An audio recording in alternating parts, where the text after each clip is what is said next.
स्नॅपचॅटवर झालेली ओळख एका तरुणीला चांगलीच महागात पडली असून तरुणाने या तरुणीचे अश्लील व्हिडिओ व्हायरल करण्याची धमकी देत खंडणीची मागणी केल्याचा प्रकार समोर आला आहे। खंडणी विरोधी पथक 2ने या तरुणाला सापळा रचून बेड्या ठोकल्या। मानस उर्फ शुभांशु उपेंद्र शर्मा वय 24 असे अटक केलेल्या आरोपीचे नाव आहे। या प्रकरणी भारतीय विद्यापीठ पोलीस ठाण्यात गुन्हा दाखल करण्यात आला आहे। ही कारवाई वरिष्ठ निरीक्षक विजय कुंभार, पोलीस अंमलदार सुरेंद्र जगदाळे, अनिल कुसाळकर, दिलीप गोरे व राऊत यांच्या पथकाने केली आहे।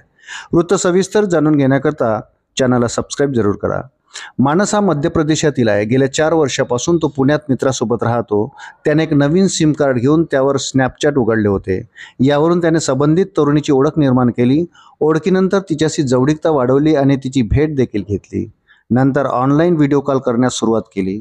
मात्र नंतर त्याने व्हिडिओ रेकॉर्ड केले। ते व्हिडिओ सोशल मीडियावर व्हायरल करण्याची धमकी देत तिच्याकडे पैशांची मागणी सुरू केली। नंतर तरुणीने खंडणी विरोधी पथक 2 कडे तक्रार दाखल केली। तक्रारीनंतर पोलिसांनी तपास सुरू केला। तपासात पोलीस अंमलदार सुरेंद्र जगदाळे व अनिल कुसाळकर यांना माहिती मिळाली की आरोपी मानस हा मार्केट यार्ड परिसरात आहे। त्यानुसार पथकाने सापळा रचून त्याला बेड्या ठोकल्या। चौकशीत त्याने गुन्हा केल्याची कबुली दिली।